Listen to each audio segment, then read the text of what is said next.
নমস্কার, সবাইকে স্বাগত জানাচ্ছি সোশ্যাল বাংলায়। আমি আপনাদের সাথে রয়েছি সুজাতা। আমাদের গোটা ভারতবর্ষে ক্রিকেট প্রেমীদের সংখ্যা কিন্তু অনেকটাই বেশি, এবং সেই ক্রিকেটের প্রেম এবং এই ক্রিকেটের প্রতি সম্মান, ধৈর্য সবকিছু মিলিয়ে ত্রিপুরা রাজ্যকে একটা আন্তর্জাতিক স্তরে যিনি পৌঁছে দিয়েছেন তিনি আমাদের সাথে আজকে রয়েছেন। We have another MS with us. Manishankar Murasingh আমাদের সাথে রয়েছেন। প্রথমে অনেক অনেক স্বাগত জানাচ্ছি, এবং ইতিমধ্যেই 100 মাইল ফলক ছোঁয়ার জন্য ফার্স্ট ক্লাস ম্যাচে অনেক অনেক শুভেচ্ছা জানাচ্ছি। ধন্যবাদ।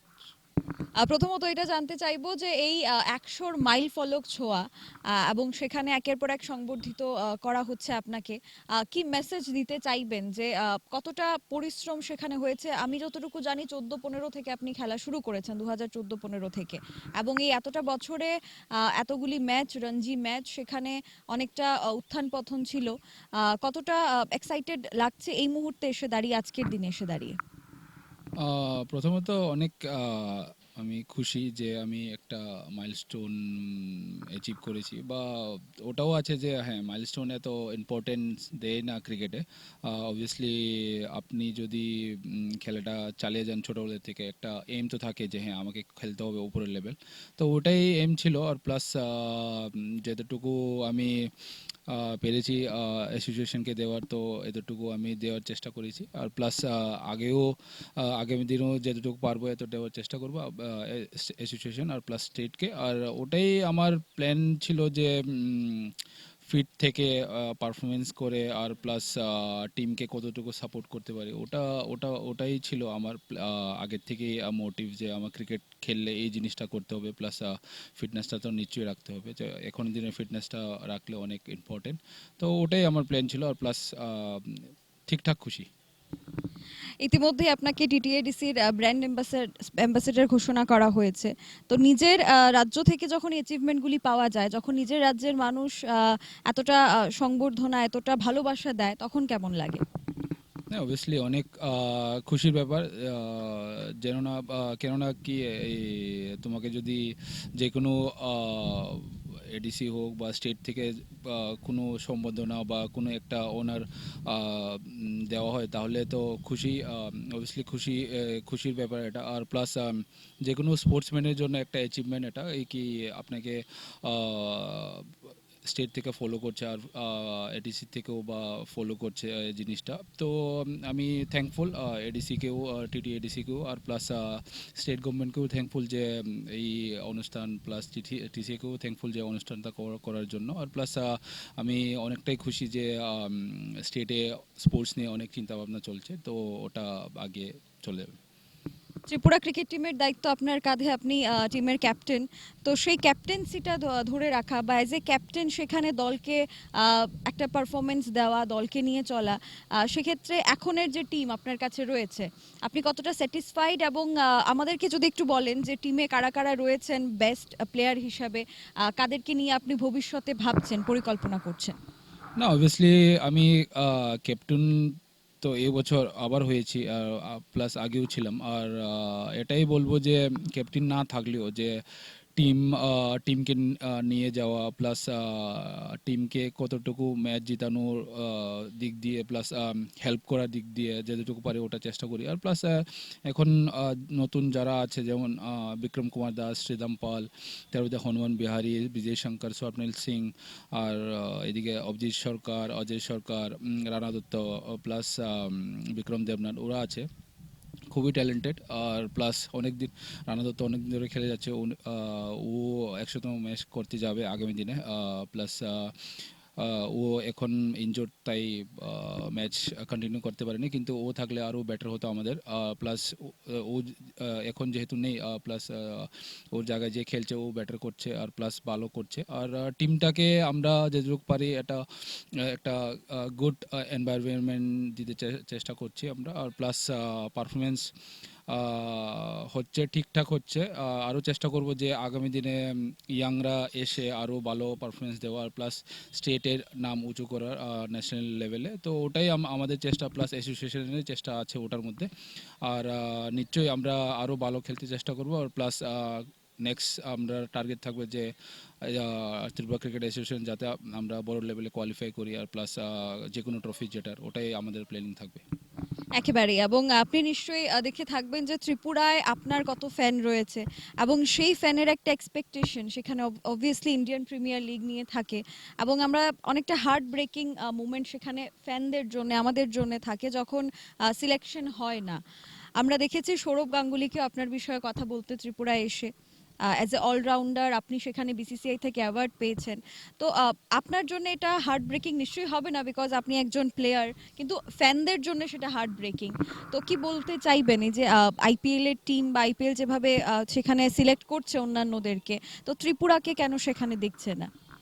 না, এটা এটা তো মানে ফ্র্যাঞ্চাইজির উপরে, আর প্লাস ওনারা ফ্র্যাঞ্চাইজি ওনার প্লাস ফ্র্যাঞ্চাইজি যে সাপোর্ট স্টাফ আছে, কোচরা আছে, ওরা কি ডিসাইড করে আর কি কম্বিনেশনে ওরা খেলাবে আইপিএলে বা টি-20 লেভেলে খেলাবে, কোন সিচুয়েশনে কোন প্লেয়ারটা লাগে, তো ওরা ভালো জানে আর প্লাস ওরা ভালো সিলেক্ট করে ওখান থেকে। আর আমার বিষয়টা যেটা হলো, অবভিয়াসলি ত্রিপুরা যারা আমার বন্ধু বান্ধব রয়েছে আর যারা ফ্রেন্ডস ফ্যানরা রয়েছে, ওরা তো অ্যাকচুয়ালি হ্যাঁ মন তো খারাপ হবে যে আমার নাম ছিল, আমাকে পিক করা হয়নি। তো ওটা আমি বেশি একটা চিন্তা করি না, আগেও হয়েছে এবারও হয়েছে, কোনো প্রবলেম নেই। কিন্তু আমার যে চিন্তাধারাটা ওটাই থাকে যে আমি কতটুক পারফরমেন্স করতে পারবো ওই লেভেলে, তো ওটাই চিন্তা। আর প্লাস আইপিএল লেভেলটা একটু ডাইমেনশনটা একটু আলাদা, যে সিলেকশন কি প্রসেসে হয়, ওরা যারা কোচেরা আছে ওইখানে, যারা অ্যানালাইজার আছে, পারফরমেন্স অ্যানালাইজার ওরা আছে, তো ওরা সিলেক্ট করে। আর প্লাস ওইখানে কি কি কোন কোন টাইমে কি কি প্লেয়ার দরকার ওরা বেটার জানে। তো নিশ্চয়ই আমরা চেষ্টা তো করেই যাচ্ছে আমরা, যারা যারা নতুন প্লেয়ার আছে, যারা যারা খেলছে টি-20, ওরা নিশ্চয়ই চেষ্টা করে যাচ্ছে, নিশ্চয়ই ইমপ্রুভ করবে, আমরা ইমপ্রুভ করতে চাই। আর প্লাস আমরা অ্যাসোসিয়েশনও বলেছে যে ত্রিপুরা প্রিমিয়ার লিগ করার জন্য, তো ওই জিনিসটা যদি আমরা করি তাহলে আরও বেটার হবে আমাদের প্লেয়ারের জন্য আর আমার জন্যও হবে। আর ওই জিনিসটাই আমরা ফোকাস করছি যে কিভাবে আরও বেটার করা যায়। তো বেটার করলে হয়তো বা কোনো স্কাউট বা কোনো সিলেক্টর বা কোনো কোচ যদি আইপিএলের জন্য ওরা যদি চিন্তা করে যে হ্যাঁ এই প্লেয়ারটা লাগতে পারে আমার টিমে, তাহলে আমরা পিক করতে পারবো। তো ওই জিনিসটা অনেক ইম্পর্টেন্ট। তো না, বেশি একটা মন খারাপ হয়নি, কিন্তু হ্যাঁ অবভিয়াসলি ফ্যানরাকে অনেক ধন্যবাদ জানাবো যে এত সাপোর্ট দেওয়ার জন্য সোশ্যাল মিডিয়া, আর প্লাস সামনে যদি দেখা হয় তাহলে অনেক সাপোর্ট দেওয়ার। একেবারেই। এখন আরো একটা বিষয় সেটা জানবো যে এখন ত্রিপুরাতে যারা ছোট ছেলেমেয়েরা সেখানে খেলছে, অবভিয়াসলি একটা সময় দাঁড়িয়ে ক্রিকেটকে এতটাও গ্রহণযোগ্যতা দেওয়া হতো না ত্রিপুরায়, কিন্তু এখন মণিশঙ্কর মুরা সিংকে দেখে অনেকেই ক্রিকেটার হতে চাইছে। আহ, আপনার ছোটবেলায় আপনার ইন্সপিরেশনটা কে ছিলেন সেটা যদি একটু বলেন, বা এখন কার থেকে আপনি শিখছেন বা কাকে আপনি ফলো আপ করছেন? ছোটোবেলায় ইন্সপিরেশনটা তো ছিল আমি যে সময় আমি বুঝতে পারলাম যে ক্রিকেটটা কীভাবে খেলতে হয় বা কীভাবে, অবভিয়াসলি বাবাকে দেখতাম যে উনি নিয়ে যেতেন আমাকে গ্রাউন্ডে ছোটোবেলা, ও বাবা ওনার বন্ধুদের সঙ্গে খেলতো বা ছোটো ভাইয়েরদের সঙ্গে খেলতো। তো ওইখান থেকে আমার প্রেরণা, প্লাস অবভিয়াসলি আমি যে সময় বুঝতে পেরেছি যে ক্রিকেটটা এইভাবে খেলতে হয়, তাহলে ওই সময় আমি যুবরাজ সিংকে দেখে একটু ইন্সপায়ার হলাম। প্লাস অবভিয়াসলি সবাই জানে যে সচিন টেন্ডুলকর, সৌরভ গাঙ্গুলি ওই সময় অনেক বড় নাম, রাহুল দ্রাবিড় অনেক বড় নাম, তো ওদেরকেও দেখেছি। আর প্লাস যে সময় থেকে আমি ক্রিকেট একটু একটু বুঝতে পারলাম, তো ওই সময় আমি আগরতলা এসে কোচিং সেন্টারে আমি খেললাম। প্লাস আমাদের কোচ ছিল সামল স্যার অ্যান্ড রজতকান্তি সেন, বাবা স্যার। তো ওনারা ছিলেন, ওনারা শিখিয়েছেন কিভাবে খেলতে হয় বা কিভাবে বল করতে হয়, কীভাবে ব্যাটিং করতে হয়। প্লাস অন্য অন্য কোচও আছে যারা ত্রিপুরা থেকে বাইরের প্রফেশনাল কোচ ছিল, ওদের কাছ থেকে অনেক কিছু শিখেছি। আর প্লাস যারা ইয়াং আছেন ওদেরকে তো এটাই বলবো যে আপনারা যে কোনো বা তোমরা যে কোনো স্পোর্টসে জড়িত, ফোকাসটা অনেক ইম্পর্টেন্ট, পরিশ্রমটা অনেক ইম্পর্টেন্ট। আর প্লাস ফ্যামিলি যদি সাপোর্ট করে, তো ফ্যামিলি সাপোর্ট করা অনেক ইম্পর্টেন্ট। তো সেই ক্ষেত্রে আমার ফ্যামিলি অনেক সাপোর্টিভ। প্লাস ওটাই আমি বলবো যে যে কোনো জিনিস করতে গেলে ফ্যামিলি অনেক ইম্পর্টেন্ট, ফ্যামিলি সাপোর্ট করাটা অনেক ইম্পর্টেন্ট। আর প্লাস পরিশ্রমটা অনেক ইম্পর্টেন্ট, তুমি ডেডিকেশন থাকতেই হবে যে আমার এই জিনিসটা করতে হবে, তো ওইটাই। আজকে থেকে ১০-১৫ বছর আগে তখন টিসি এর যে অবস্থা ছিল বা তখন বাজেট থেকে শুরু করে প্লেয়ারদেরকে সেখানে পেমেন্ট করা থেকে শুরু করে সমস্ত কিছুর অনেকটা পরিবর্তন আমরা দেখেছি। এই মুহূর্তে দাঁড়িয়ে টিসিএ যা দিচ্ছে প্লেয়ারদের সেটা কি এনাফ বলে মনে করেন? না, অ্যাকচুয়ালি প্লেয়ারদেরকে তো টিসিএ দিচ্ছে না, প্লেয়ারদেরকে বিসিসিআই দিচ্ছে। বিসিসিআই এটা তো বিসিসিআই জানতে পারবে যে কি ফার্স্ট ক্লাস ক্রিকেটার কি এই পেমেন্টটা ঠিক আছে কি না, ওরা ডিসাইড করবে। অবভিয়াসলি জিনিসের দাম বা জিনিসের যে কোনো জিনিস বেড়ে যাচ্ছে, প্লাস এক্সপেন্স এত বেড়ে যাচ্ছে। আমরা যদি যে কোনো একটা কোচিং সেন্টারে যাই তো ওই ওই কোচিং সেন্টারে অনেক এক্সপেন্স আছে, প্লাস সাপ্লিমেন্ট, ব্যাট, শু, অনেক দাম তো হয়ে যাচ্ছে, দিনে দিন বাড়ছে। তো ওটা বিসিসিআই চিন্তা করবে, ওটা তো আমাদের চিন্তা করার নেই। প্লাস আমরা তো যতটুকু পারি এত খেলা, ভালো খেলাটা আমরা আমাদের হাতে। তো ওই ভালো খেলাটা খেলে যদি বিসিসিআই যদি চিন্তা করে প্লেয়ারদের পেমেন্ট বাড়াবে না, ওরাই ডিসাইড করবে। আর প্লাস হ্যাঁ, টিসিএ আমরা অ্যাসোসিয়েশন যে 15-16 বছর আগে যে ছিল এখন থেকে একটু বেটার। প্লাস আমি অ্যাসোসিয়েশনকে ওটাই সবসময় রিকোয়েস্ট করে থাকি যে আমাদেরকে যতটুকু এক্সপোজার দেওয়া যায় এতটুকু আমাদের প্লেয়ারের জন্য ভালো। যে জুনিয়র যারা আসছেন 15, 19, 23 থেকে, তো ওদের জন্য ভালো এক্সপোজারটা আমি দিতে বলি সবসময়, যে আমরা যেহেতু এক্সপোজার পাবো বাইরে গিয়ে যেতগুলো ম্যাচ খেলবো অতটুকু আমাদের জন্য ভালো। আর প্লাস হ্যাঁ, খরচ তো হচ্ছে, খরচ করছে। আর প্লাস ইনফ্রাস্ট্রাকচারও অনেক ভালো দিচ্ছে, এখন আরও ডেভেলপ হবে। হয়তোবা আমরা ইন্টারন্যাশনাল স্টেডিয়ামটা হয়ে গেলে আরও বেটার হবে আমাদের জন্য, আর প্লাস আগামী দিনের ক্রিকেটারের জন্য। তো অ্যাসোসিয়েশন তো করেই যাচ্ছে, তো ওটার জন্য অনেক থ্যাঙ্কফুল আমরা। আগামী দিনে মণিশঙ্কর মুরা সিং এর স্বপ্ন কি থাকছে বা কি টার্গেট সেখানে থাকছে, কি গোল সেট করা থাকছে যে আগামী দিনগুলিতে আহ, এই মাইল ফলক ছোঁয়ার ইচ্ছে রয়েছে? না, এরকম কোনো আমার অবভিয়াসলি ফলো তো নেই যে আমি ফার্স্ট ক্লাস এই এতটুকু ম্যাচ খেলবো, যতদিন পর্যন্ত বডি ফিট থাকবে এতদিন পর্যন্ত খেলার চেষ্টা করবো। আর প্লাস অবভিয়াসলি এটা তো থাকবে যে আমি আইপিএল নিশ্চয়ই যাতে আমি আইপিএল খেলি। আর আমার স্টেট থেকে যদি আমি আইপিএল খেলতে পারি, প্লাস ওইখানে গিয়ে যদি পারফরমেন্স করতে, আমারও যেটা স্বপ্ন ছিল, যেটা ড্রিম ছিল, ওটা ফুলফিল হবে। আর প্লাস এটাই বলবো যে আমি যতটুকু পারি খেলার চেষ্টা করব, বডি ফিট রেখে খেলার চেষ্টা করব। আর যদি মনে হয় যে এখন দিতে পারছি না টিমকে, আর প্লাস আমার বডি দিচ্ছে না, তাহলে তো রিটায়ারমেন্টটা তো আছেই। তো ওটাই আমি জাস্ট প্ল্যানিং করছি। আর বাকি কতটুকু ম্যাচ খেলবো, আর কটা ম্যাচ খেলবো, ওটা কোনো প্ল্যানিং নেই। আর আগামী দিনে গোলটা এটাই থাকবে যে পারফরমেন্স করা আর টিমকে জেতানো, আর প্লাস আইপিএলটা খেলানো। যারা এখন দেখছে শুনছে তাদেরকে কি টিপস দিতে চাইবেন, যারা এই ক্রিকেটের দুনিয়ায় বা স্পোর্টসের দুনিয়ায় অ্যাথলিট হিসাবে কি টিপস দিতে চাইবেন যে কি কি করলে সেখানে তারা ভালো পারফরমেন্স দিতে পারবে? না, অ্যাকচুয়ালি এটাই বলবো, পারফরমেন্স তো গ্যারান্টি নেই, কিন্তু তোমার প্রসেসটা যেটা থাকে সবসময়, যে আমি এই প্রসেসে আমি চলে যাচ্ছি, আমি হয়তো বা এই প্রসেসে আমি ভালো খেলছি 1 বছর বা 2 বছর, তারপরে কিন্তু হয় অনেক সময়, হয় অনেক সময় হয় না। তো কিন্তু তোমার প্রসেসটা চালিয়ে যেতে হবে। প্লাস তোমার যে রুটিনটা তুমি ফলো করছো এতদিন ধরে, তো ওই রুটিনটা ফলো করতে হবে। আর যারা জুনিয়র আছে ওদেরকে অনেক ডেডিকেশন নিয়ে স্পোর্টসটাকে খেলতে হবে, যে কোনো স্পোর্টস।